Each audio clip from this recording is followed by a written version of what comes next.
러시아가 우크라이나 사태를 일으키면서 쏘아올린 공은 우크라이나 사태가 진정 국면으로 들어설 기미가 보이지 않는 상황에서도 한국을 비롯한 주변 국가에서 묘한 긴장감을 불러일으키고 있는데요.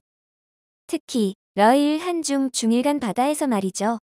우크라이나 사태를 계기로 국제 질서가 재편될 조짐을 보이고 있어 각 나라들이 자기 영역 챙기기에 신경을 곤두세우고 있는 상황을 자세히 살펴보도록 하겠습니다. 기시다 후미오 일본 총리가 러시아와의 분쟁 지역인 쿠릴 열도에 대해 고유 영토라고 표현했는데요. 요미우리 신문, 마이니치 신문 등에 따르면 기시다 총리는 참의원 예산위원회에서 러시아와의 영토 분쟁 지역인 쿠릴 열도에 대해 일본의 고유의 영토라고 언급했죠. 쿠릴 열도 4개의 섬에 일본이 러시아의 관계를 의식해 언급하지 않다가 자신들의 땅이라고 못을 박은 것은 거의 처음 있는 일이라고 할 수 있죠. 이는 푸틴 대통령이 러시아가 지배하고 있는 쿠릴 열도 4개 섬에 면세 특구를 창설하는 법안에 서명하며 우크라이나 사태를 계기로 러시아에 대한 제재를 잇따라 발동 중인 일본을 견제하는 움직임이었기 때문이라고 볼 수 있는데요. 또한 일본은 러시아 함선 열척이 혼슈와 홋카이도 사이 스가루 해협을 통과해 동해로 진입하는 모습을 확인하고 촉각을 곤두세우고 있는데요. 러시아 함정이 이렇게 뭉쳐 스가루 해협을 통과한 것은 극히 이례적인 일이기 때문입니다. 러시아와 일본이 우크라이나 사태를 계기로 영토 분쟁 지역인 쿠릴 열도 4개 섬에 대해 치열한 신경전을 벌이고 있는 모습이 연출되고 있는데요. 러시아 함정뿐 아니라 동시베리아와 극동 지역을 관할하는 러시아군 동부군 관구가 쿠릴 열도 일대에서 지대공 미사일 S-300V4 시험 발사를 하기도 했죠. 2020년 12월 이투르프 섬에 실전 배치된 S-300V4는 반경 400km 이내에 접근하는 전투기와 미사일을 격추 요격하는 강력한 성능을 가진 대공 방어 시스템인데요. 러시아의 이러한 도발은 우크라이나 사태에도 아시아에서도 이러한 훈련을 수행할 능력이 있다는 건재함을 드러내기 위한 과시용으로 보고 있죠.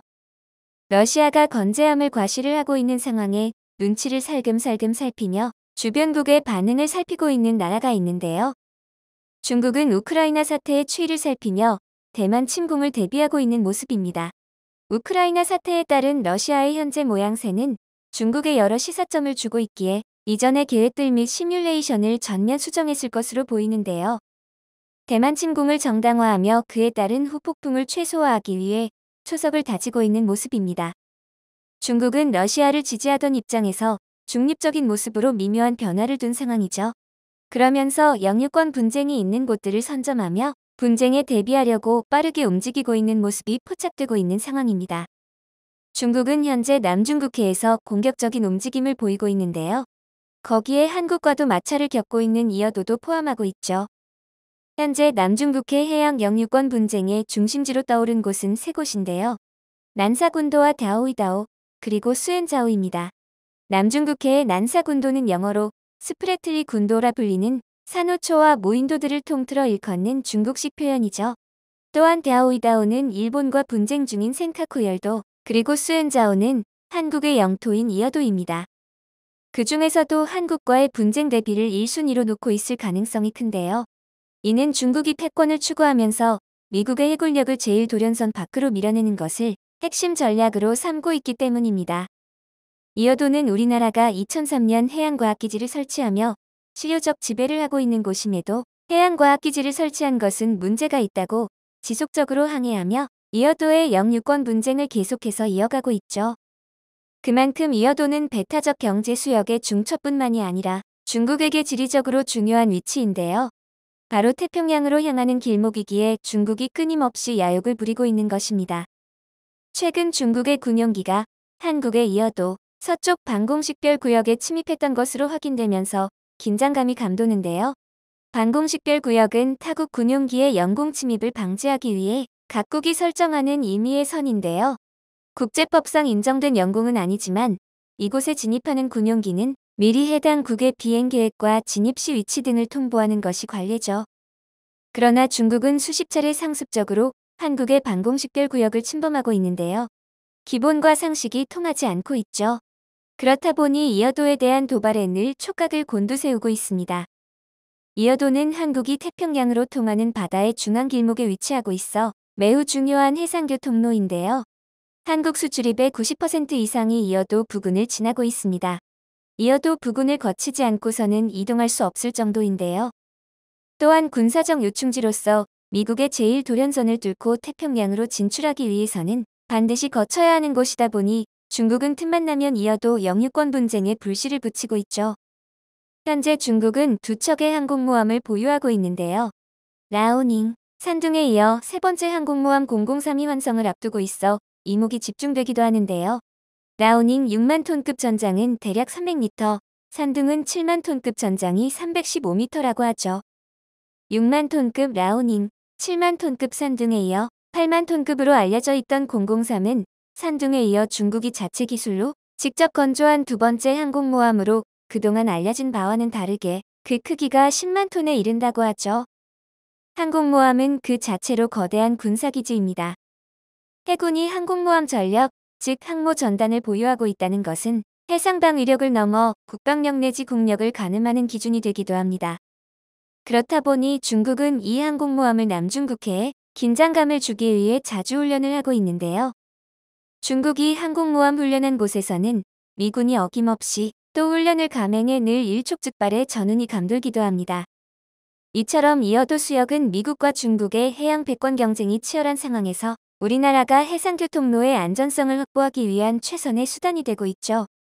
이어도가 해상교통의 지리적 요충지일 뿐 아니라 이어도 주변 제사관구는 엄청난 규모의 석유와 천연가스가 매장된 것으로 추정되고 풍부한 어류 자원이 형성돼 있습니다. 최근 호주와의 석탄 전쟁으로 심각한 전력난을 겪고 있는 중국은 에너지 자원의 소중함을 누구보다 뼈저리게 느꼈을 텐데요. 미국의 고개를 조아리며 천연가스를 수입했을 정도였으니까요. 현대전은 무기를 통해서만 가능하지 않음이 더욱 도드라지는 요즘인데요.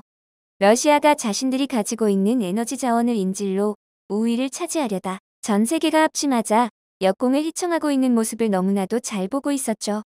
에너지 전쟁이라고 해도 과언이 아닙니다. 이어도에서 1969년부터 2005년 진행된 사관구 자원 탐사에서 석유 매장 가능성이 있는 지점이 3곳 발견됐는데요.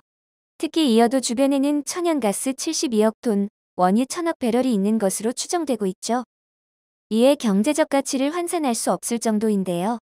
한국과 중국뿐 아니라 미국에서도 이어도의 가치를 중시하며 중국의 태평양 진출 야욕을 제재하기 위해 신경전을 펼치고 있습니다. 이어도는 중국이 대만 침공을 감행했을 때 러시아와 마찬가지로 전 세계적인 제재는 피할 수 없을 것으로 생각되기에 후폭풍을 최소화하려면 지리, 경제적으로 꼭 필요한 곳이다 보니 지금처럼 군용기 또는 항공모함 훈련을 통해 지속적으로 압력을 가하고 분쟁을 유발할 것으로 보이는데요. 영국 매체 가디언에 따르면 폴 라케머라 주한 미군 사령관은 최근 고조되고 있는 북한의 미사일 위협과 중국의 해양 영토 확장에 야욕에 대응하고자 하는 한미연합훈련의 강도와 일정을 조정할 수 있다고 말하며 긴밀하게 논의 중이라고 전했는데요. 이에 또 한 번 전운이 감돌고 있는 상황입니다. 또한 우리 국방부는 한국형 경항공모함을 2022년에 설계 작업을 마치고 늦어도 2033년까지는 실전 배치할 계획을 알렸죠. 경항모의 규모에 관해 특별한 기준은 없으나 대체로 6만에서 10만 톤급 표준 항공모함보다 작은 규모의 항공모함을 일컫습니다. 국방부가 전력화하는 경항모는 3만 톤급의 함재기 20대를 탑재할 수 있는데요.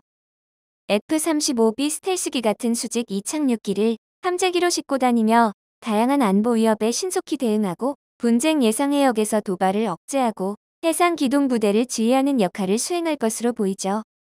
현재는 이어도 부근에 해양기지 설립을 통해 실지 백권을 이어가고 있으나 인공섬 조성을 통해 실지 백권을 확고히 하자는 시각이기에 정부 차원의 주도적인 계획 실행과 국민적 관심이 필요하다고 보여지는데요. 제7광구와 태평양으로 향하는 전략적 가치가 있는 이어도를 더 이상 일본, 중국의 눈치를 보며 영유권 분쟁에 휩쓸리지 않기 위해 물러설 것이 아니라 조금 더 적극적인 선점이 필요한 시기이기에 지금이 적기라고 볼 수 있는데요. 이어도의 인공섬 조성과 한국의 항공모함의 성공적인 건조를 통해 이어도 부근 수역의 해양 영토를 안정적으로 확보할 수 있기를 바랍니다. 영상을 끝까지 시청해주셔서 감사합니다. 구독과 좋아요는 영상 제작에 큰 힘이 됩니다.